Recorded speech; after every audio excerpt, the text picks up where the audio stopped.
Michael Wittmann is the most famous tank commander of the Third Reich. He was the most decorated German tank ace of the war. At Kursk, the greatest tank battle in history, he spearheads the attack. Wittmann just accumulated kill after kill.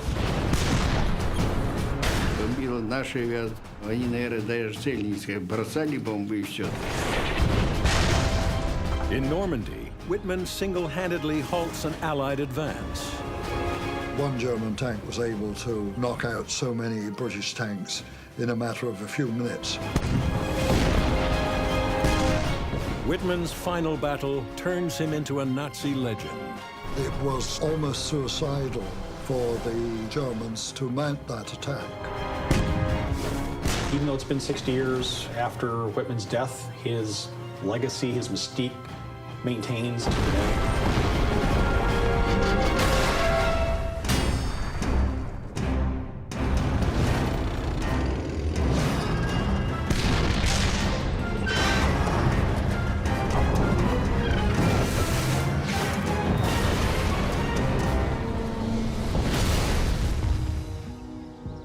Le Cam German Military Cemetery, Normandy, France. 21,000 graves, a monument to the death of the German army in Normandy and to the downfall of Adolf Hitler's reviled Third Reich. And yet amongst the rows of unadorned gravestones, there is one man's grave that is always honored with fresh flowers. His name, Michael Wittmann. Wittmann is considered the greatest tank ace of all time. He was the ace of aces. Many people say that he was a very quiet, likable man. He wasn't your typical Nazi. Most tank commanders weren't personally decorated by Hitler, but most didn't quite stand out with the number of kills that Wittmann did. Wittmann's mentality was aggressive, motivated, disciplined, kind of encapsulates the Panzer arm of World War II into a person. Wittmann died here in the fields of Normandy. But his legend began in the fields of Bavaria. Born in 1914 on a farm south of Nuremberg, Wittmann was a country boy living the healthy outdoor life. At 19, Wittmann is drafted into the army for compulsory service, as all young men are in the Germany of Adolf Hitler. In 1937, after completing his service, Michael Wittmann, aged 23, eagerly volunteers for Hitler's personal bodyguard, the Leibstandarte, SS Adolf Hitler. It's an elite unit. They were in parades, they were very regimented. It would have been hand-picked personnel. They would have had certain height and physical fitness requirements, a certain look. He's not only a volunteer, but he's seemingly politically indoctrinated to want to be part of this unit. I swear to thee, Adolf Hitler, as Führer and Chancellor of the German Reich, loyalty and bravery. I vow to thee obedience unto death. Being the honor guard, I'm sure it was very appealing to somebody in their early 20s. With the black uniforms and the smart look and the whole elite quality about them. Michael Wittmann embraces absolute loyalty to Adolf Hitler and his policy of persecution of the Jews, and to his program of conquest and expansion of the Third Reich. But in September 1939, Hitler invades Poland, triggering the Second World War. Now for Wittmann and his generation of young Nazis, the parades are over and the fighting begins. Because of his excellence as a driver, Wittmann is given command of a reconnaissance vehicle. By early summer 1941, the Nazis are the masters of Europe. But for Adolf Hitler, the real prize lies to the east, the Soviet Empire, vast spaces for the master race to conquer and colonize. June 22nd, 1941, Hitler invades the Soviet Union. Codename Operation Barbarossa. 3 million German soldiers, led by 3,600 tanks, plunge into the Soviet Union. Against the Germans, the Soviets mobilize 2.9 million men and 20,000 tanks. Despite their superior numbers, the Soviets are quickly overwhelmed by the speed and skill of the German panzers. Michael Wittmann's reconnaissance unit races over the Soviet frontier with the Leibstandarte, part of the leading armored force. Hitler's armored divisions were important in the fact that they were the ones that were spearheading the advances. The whole mentality of the tank force was always keep moving. Wittmann and the Leibstandarte are now part of the notorious Waffen-SS. The Waffen-SS had a few premier divisions, Leibstandarte being one of them, that maintained its elite status throughout the war. As the panzers slash hundreds of kilometers through Russian defenses, millions of prisoners are taken. The Waffen-SS does have a reputation for committing atrocities on the Eastern Front. Over 3 million will be shot or starved to death. 3 weeks after the invasion, the Leibstandarte is closing in on the Ukrainian capital, Kiev. At the forefront is reconnaissance sergeant Michael Wittmann. July 12, 1941. The panzers advance over hilly, wooded country. As they near the city of Zhytomyr, 200 kilometers southwest of Kiev, the Soviets counterattack. Dozens of Soviet T-34 tanks bear down on the Leibstandarte. The T-34 has been a shock for the Germans. Weighing 26 tons, the T-34 is heavily armored with sloping sides to deflect shells. Armed with a powerful 76.2 millimeter gun, it is better than anything the Germans can field.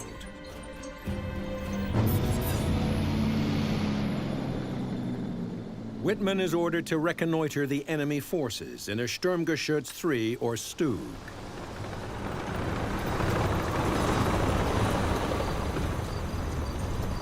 Wittmann drove his Sturmgeschütz to high ground to try to locate the Soviets. He spotted 2 groups of Soviet T-34 tanks, 6 coming from northeast and another 12 from the east. That meant 18 T-34s against Wittmann's single assault gun. It was no match. Wittmann had to act quickly to even the odds. He ordered his driver to take the Sturmgeschütz off the high ground. Wittmann has been ordered not to engage the enemy tanks, as the heavier T-34s outgun his Sturmgeschütz 3. Sturmgeschütz is designed initially to be infantry support. It's not designed to engage other tanks.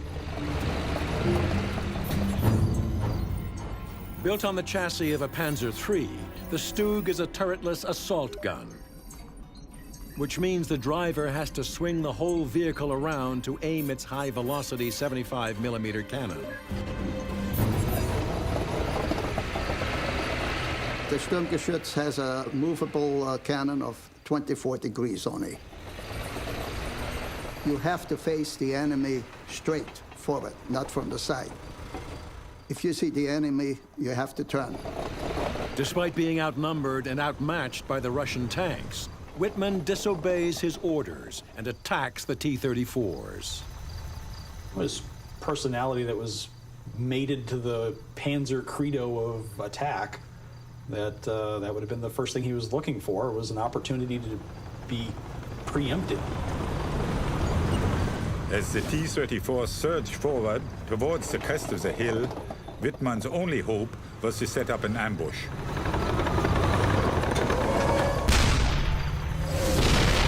It was a direct hit. A second T-34 surged over the hill. It went up in flames. A third T-34 managed to get a shot at Wittmann's Sturmgeschütz. The T-34s were not as accurate, we thought at least, than ours. More Russian tanks poured forward. There were just too many. Wittmann headed for cover. He used the assault gun's low profile to hide it in a small wood. I liked the Sturmgeschütz because of the low silhouette. And that gave me a feeling being safer. But facing so many T-34s, there was nowhere for him to hide.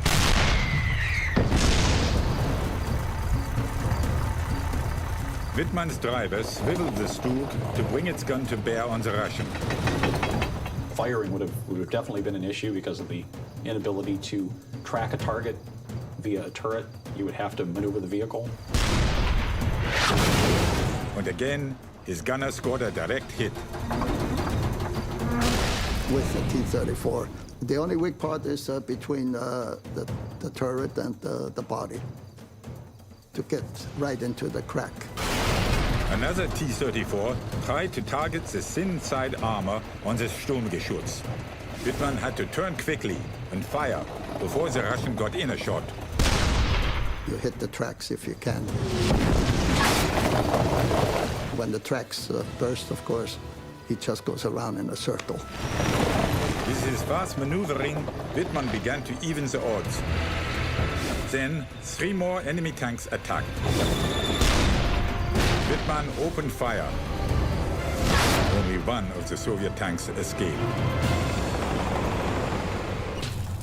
6 of the formidable T-34s destroyed in just a few minutes. Wittmann and his crew stopped the Soviet armored attack. For his actions, Wittmann is awarded the Iron Cross Second Class. Impressed by his exploits, Wittmann's commanders send him back to Germany to train to become an officer of the SS. Wittmann's career is on the rise. Autumn 1942, Bad Tölz, Germany. Michael Wittmann begins his training in Heinrich Himmler's Waffen-SS school. Its aim is to form a new SS military elite, the future leaders of Hitler's Nazi empire. Wittmann graduates as an SS second lieutenant and is soon training on Germany's newest tank, the Tiger. Hitler's answer to the Soviet T-34, it is the most formidable tank in the world. At 100 millimeters, the Tiger's frontal armor is virtually impregnable. Its 88 millimeter gun can cut through a T-34 at over 2 kilometers. Wir waren und Tigerleute, waren stolz, hatten das beste Gerät, was wir hatten. Und es war auch ein guter Panzer. Und wir waren zum ersten Mal den russischen Panzern haushoch überlegen. In February 1943, Wittmann is called back to the Russian front as part of the Leibstandart's new Tiger Company. But by the summer, the tide of battle is turning against Germany. Soviet forces surge west, creating a huge bulge protruding into the German lines near the Russian city of Kursk. Desperate to regain the initiative, Adolf Hitler plans a counteroffensive, Operation Citadel. It will be a two-pronged attack from north and south to chop off the bulge, leaving 500,000 Soviet soldiers cut off and trapped.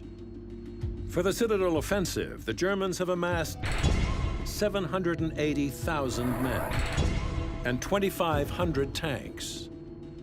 To meet the Germans, the Soviets field almost 2 million men and more than 5,000 tanks. The Leibstandarte will be at the front of the southern attack. With them at the spearhead will be Michael Wittmann, now commanding a platoon of 5 Tiger tanks. On the eve of battle, Wittmann's commander reads out Adolf Hitler's message to the crews.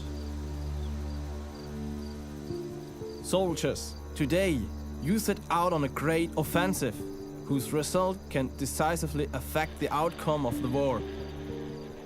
My soldiers, now, finally, you have better tanks than the enemy. The German homeland looks to you with ardent confidence. We just thought we were superior to the Russian tanks. At least we were brainwashed to believe that, which helps to make you feel superior, you know. You know what propaganda does. July 5th, 1943. At dawn, the Tiger crews wait for their attack to begin. The order came over the tank radios. Panzers, forward! As we advanced, we were met by a relentless storm of fire. The Russians had prepared line after line of defenses, with dug-in T-34s. Because the T-34 was inferior to the Tiger I, it needed to compensate for its deficiencies. One of the ways was to have pre-dug positions for the vehicles. The incoming round would have to penetrate several feet of dirt to be able to actually get to the vehicle itself. The Tiger's powerful 88mm gun is able to break through the Russian defenses.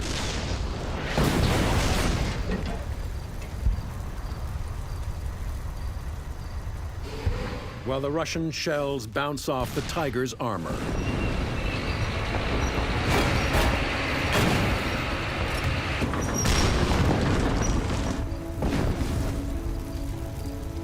Overcoming line after line of Russian defense, Wittmann and the Tigers pushed towards their objective.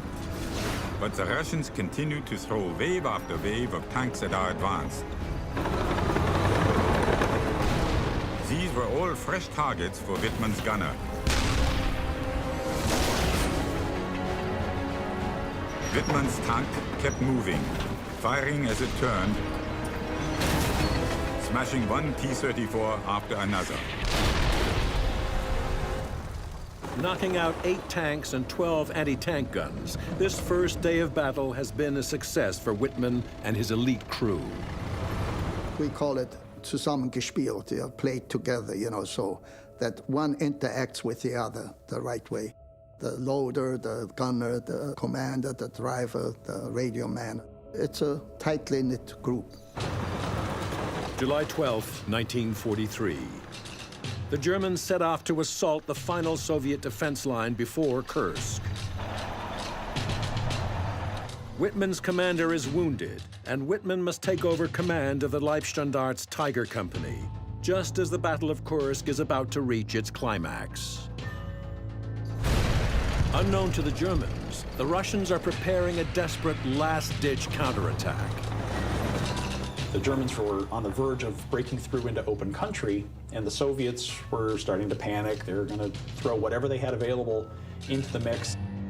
The Russians send 500 tanks west to attack the German right flank, but the Waffen-SS tanks turn east. These huge tank forces are about to collide near the little town of Prokhorovka. Second Lieutenant Wittmann and his crew are ordered to high ground.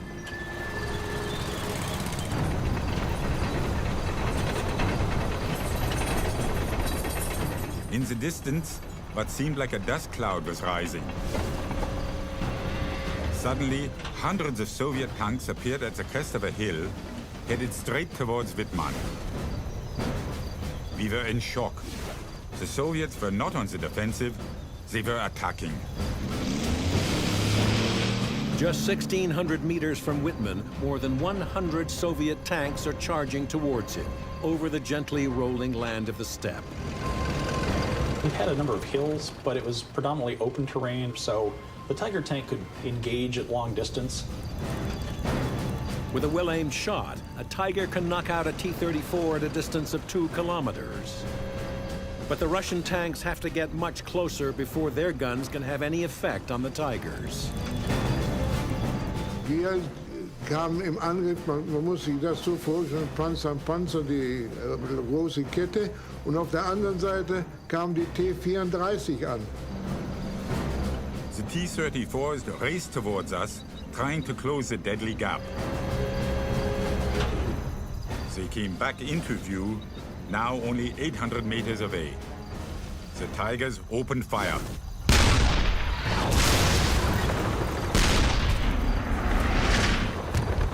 A lot of tanks in a relatively small area.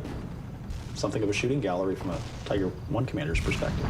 The T-34s were still not close enough to penetrate the armor of the Tigers, so they had to keep advancing, straight through our barrage. They got to 700 meters. Getting closer. And closer. The Tiger guns were belching fire, but there were too many. They couldn't all be stopped. В это время немцы уже наступали, немецкие войска. Они были на ходу. The Russians slam into the SS formation.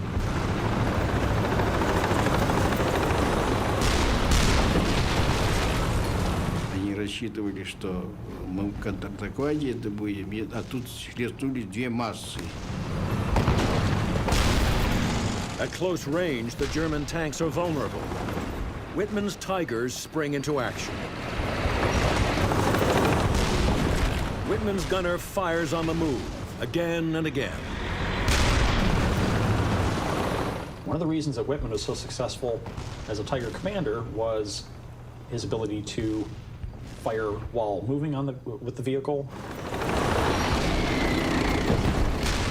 That way they could acquire the target, but they'd get rounds on the target more quickly.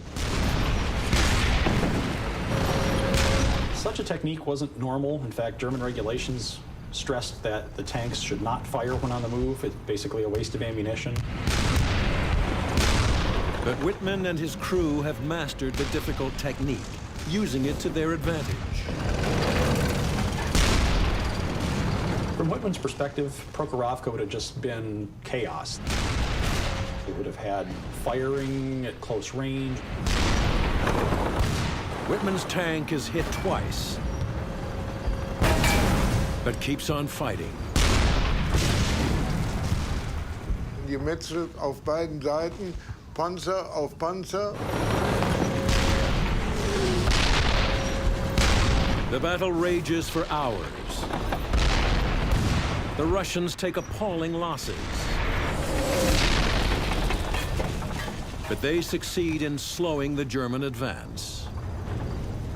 Бомбила наша авиация, бомбила немецкая. Я думал, что они, наверное, даже цель не искали. Бросали бомбы и все.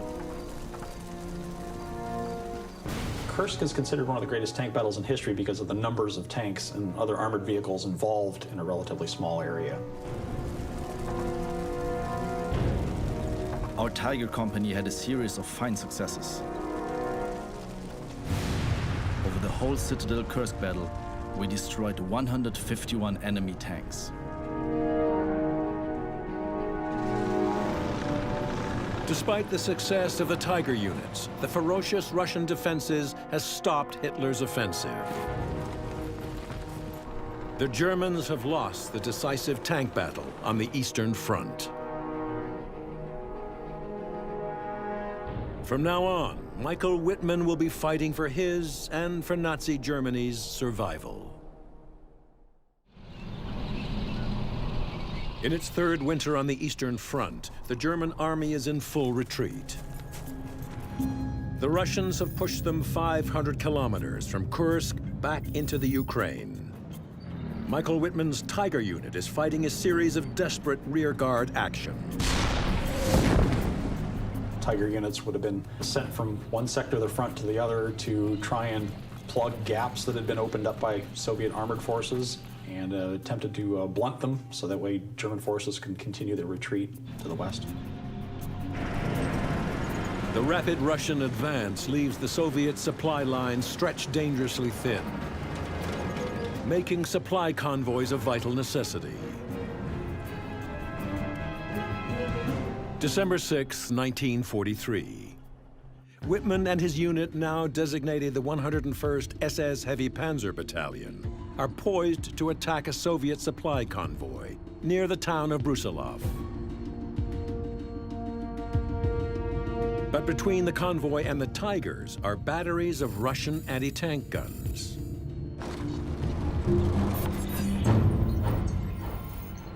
The Soviet 76.2 millimeter divisional gun is a tank killer. It can smash through a Tiger's side armor at a distance of nearly 1,000 meters and wreck its tracks.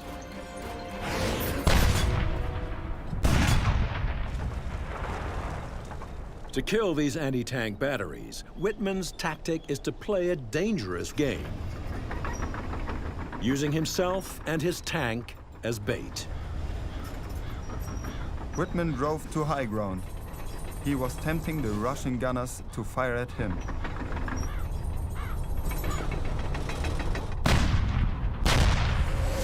They took the bait, but now the gunners had revealed their positions.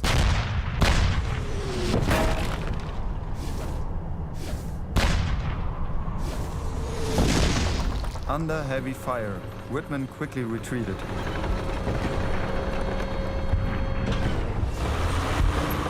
Then our Tigers raced at the anti-tank guns from their blind spots, charging straight at them before the Russians could turn the guns around.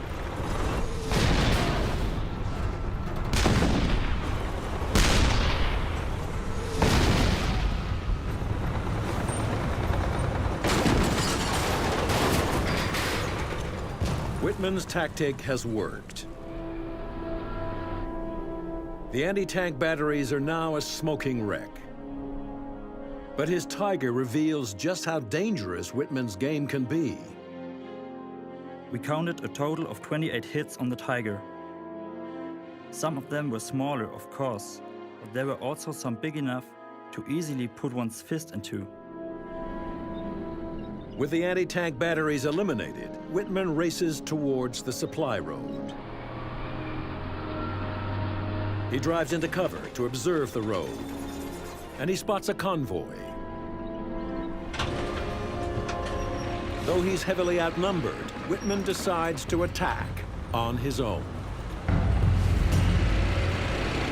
Wittmann would have been trying to make the best of a bad situation. He would have been increasingly reckless due to necessity in engaging enemy targets.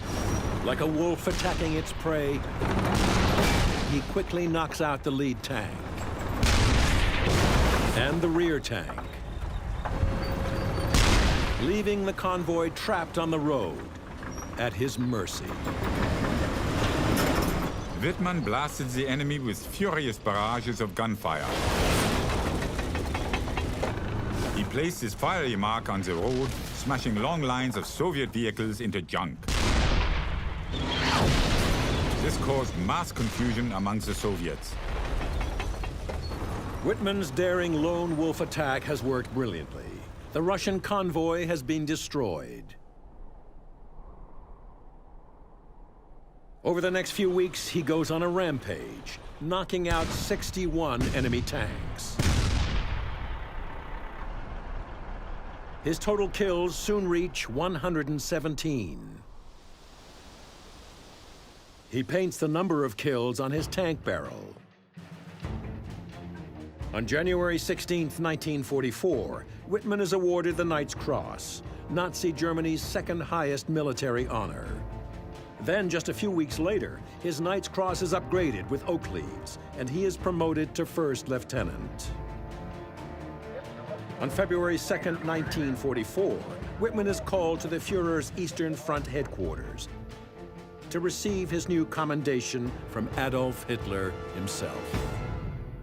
I think one of the reasons that Wittmann was decorated to the degree that he was that he was part of the Leibstandarte SS Adolf Hitler division, and that's Hitler's name in the unit.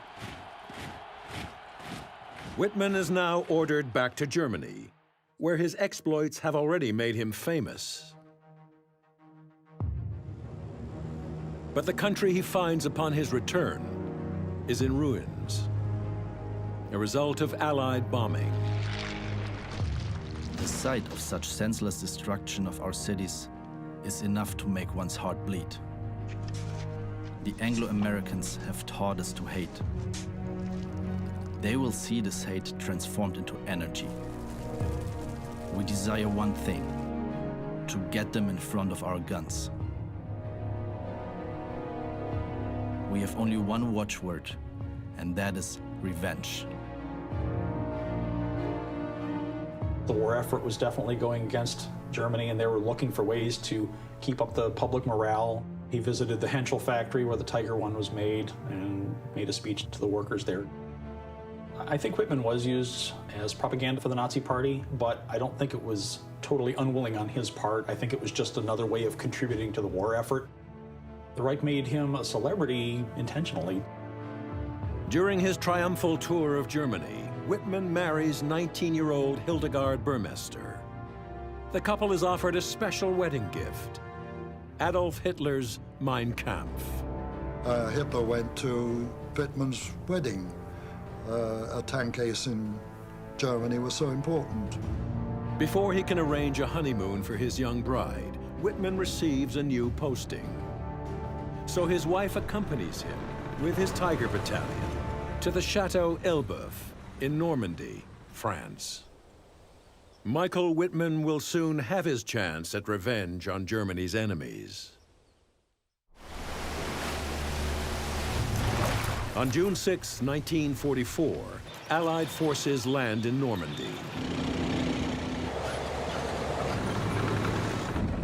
Hitler orders his Panzer forces to drive the Allies back into the sea. For Michael Wittmann and his Tigers, the Allied beachhead is over 200 kilometers away. Wittmann started off on June 6 with 45 Tiger tanks, which is a full complement for that 101st Heavy SS Tank Battalion. But it takes Wittmann 5 harrowing days to get his second company to the Normandy battlefield, under unrelenting attacks by Allied fighter bombers that decimate his forces. And a week later, it was down to about 6 vehicles that were serviceable. Wittmann and the 101st SS Heavy Panzer Battalion are positioned on the left and most crucial sector of the front, facing the British and the Canadians. The Germans would have concentrated their armored units around the British and Canadian sector, because if that sector had fallen, that would have been the shortest route to Germany. So they had to hold that with their stronger units. The Allies are preparing the break out of the beachhead. Their plan is to send the British 7th Armored Division towards the key city of Caen, through the town of Villers-Bocage. June 13th, 1944. Sheltering from Allied bombers, Wittmann positions his surviving Tigers under the cover of trees, near Villers-Bocage. The British 22nd Armored Brigade was moving through the town. The column of British tanks is just 200 meters from Wittmann's position. The British do not know Wittmann is there, but they are about to find out. Then a man came into the command post and said, "Obersturmführer, tanks are driving past. I don't think they're German." I had no idea that the enemy might suddenly appear. Wittmann saw that there was an opportunity and that the British armored vehicles were in a nice, neat line approaching his position. I went outside and saw English and American tanks rolling past, about 150 to 200 meters distance.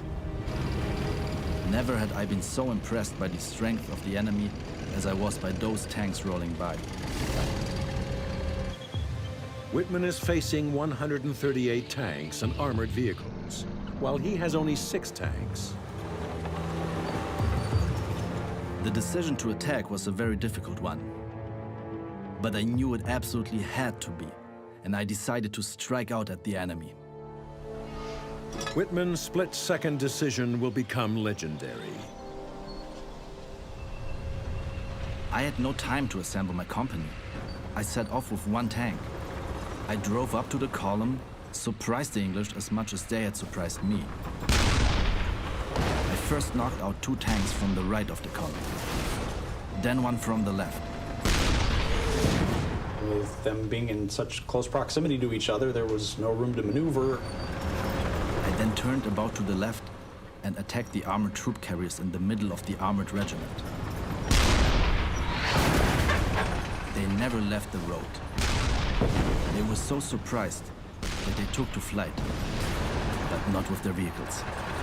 Instead, they jumped out, and I shot up the battalion's vehicles as I drove by. I drove towards the rear of the column on the same road, knocking out every tank that came toward me. The enemy was thrown into total confusion. I was able to take out tanks as well as armored troop carriers. Then I drove straight into the town of Villers-Bocage. The town has already been occupied by British armor.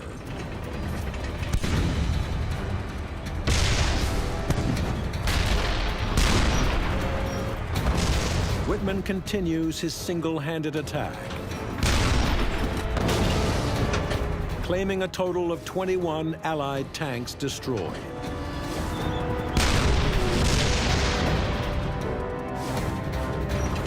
I got to approximately the center of town, where I was hit by an anti-tank gun. My tank was disabled. I fired at and destroyed everything around me that I could reach.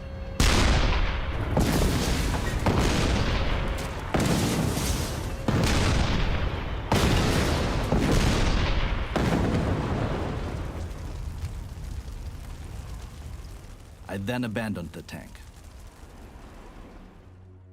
Wittmann's deadly rampage has lasted barely 15 minutes, but he has devastated an entire enemy regiment. By single-handedly knocking out the British column, it kept the Allies from taking the area around Caen for 2 months, and it added to the mystique of Wittmann's abilities as a Panzer commander. German newsreels make the most of the Allied setback at Villers-Bocage.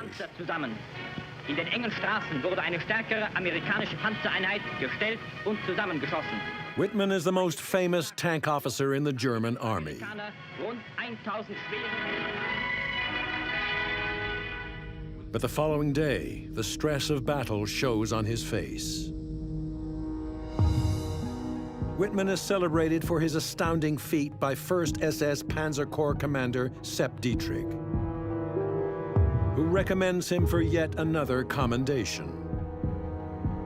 In July, Wittmann is once again personally decorated by Hitler, this time adding 2 swords to his Knight's Cross with oak leaves.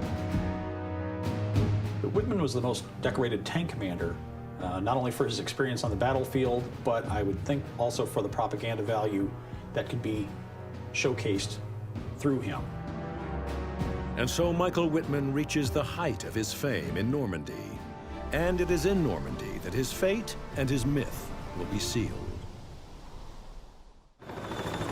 August 8th, 1944, 2 months after Villers-Bocage.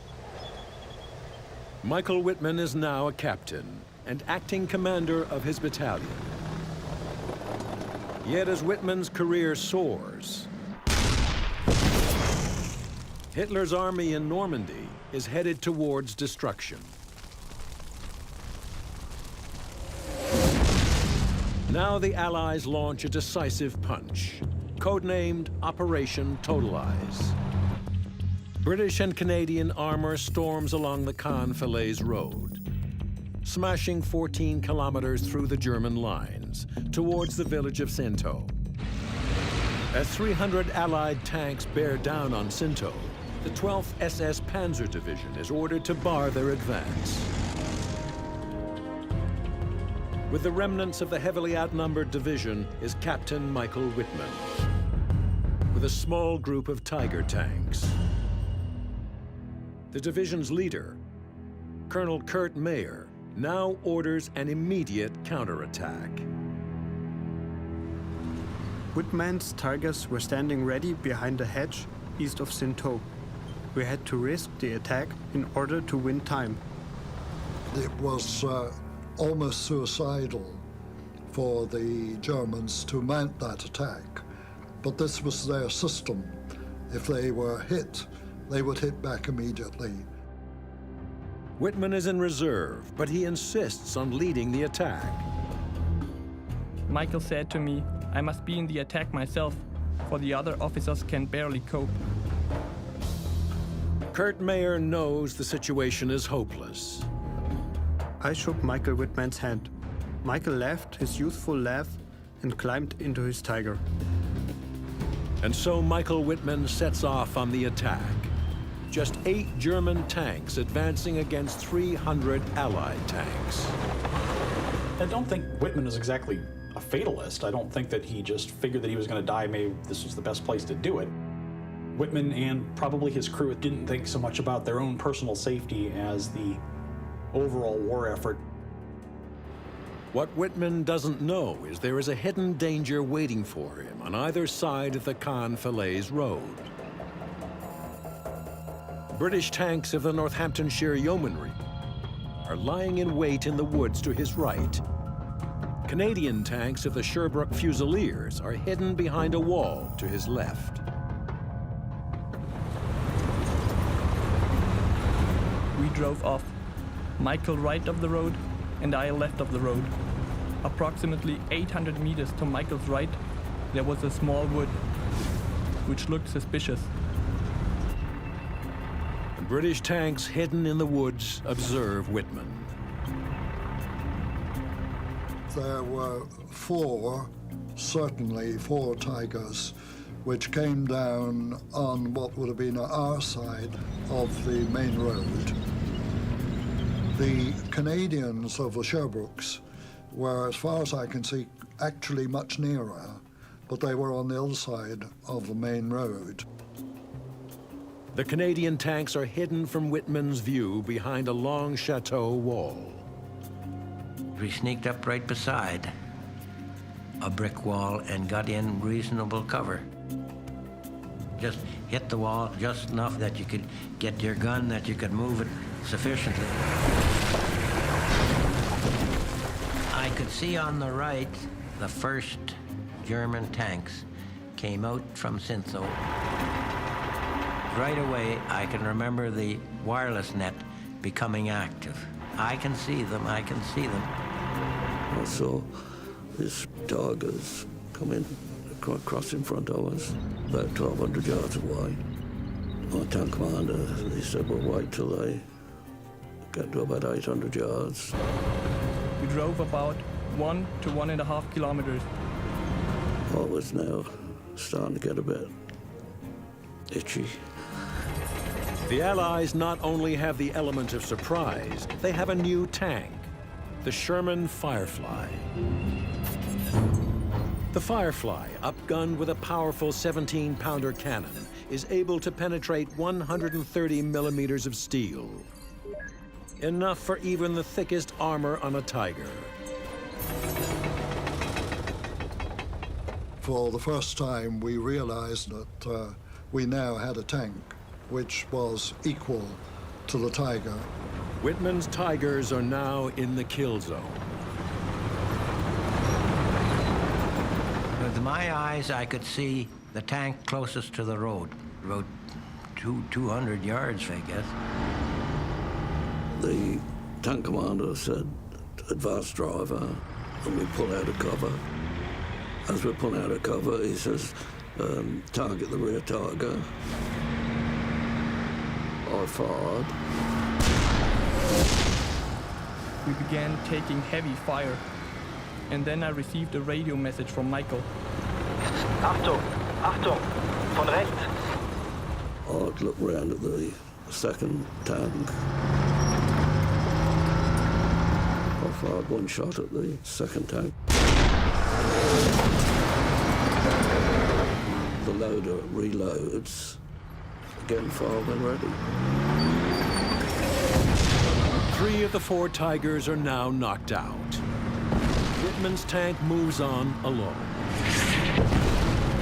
From close range, the Canadians now open fire at Wittmann's tank. The one that he was in, I think, went by me. Other people from my squadron were firing at it now. Wittmann's Tiger is hit.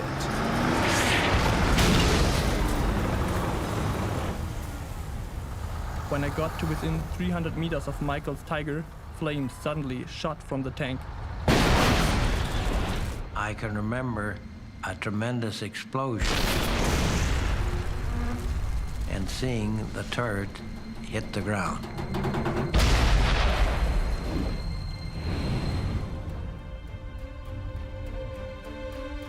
August 8th, 1944. Michael Wittmann has fought his final battle. Whether his last thoughts as he went down the road were simply, Valhalla, here I come, a sort of a death wish. He must have known there was no way they were going to win. August 25th, just days after Wittmann's death, the German army in Normandy is defeated. Many of Hitler's soldiers remain in Normandy, buried in La Cam German military cemetery. Somber gravestones recall the unheralded end of the Nazi Empire. Yet Michael Wittmann is still celebrated. I think there's a myth to Michael Wittmann's combat experiences. People look at him as, yes, being a Nazi, but it's not the reason that they admire his abilities in combat. I think if you're on the receiving end of that, you're going to have a different perspective. He accepted the doctrines of Hitler enough to get in his tank and invade other people's countries, country after country, to kill men, women, and children. He might have been a hero to the Germans, but not to me. Even though it's been 60 years after Wittmann's death, his legacy, his mystique, maintains to today. I swear to thee, Adolf Hitler, as Führer and Chancellor of the German Reich, obedience unto death.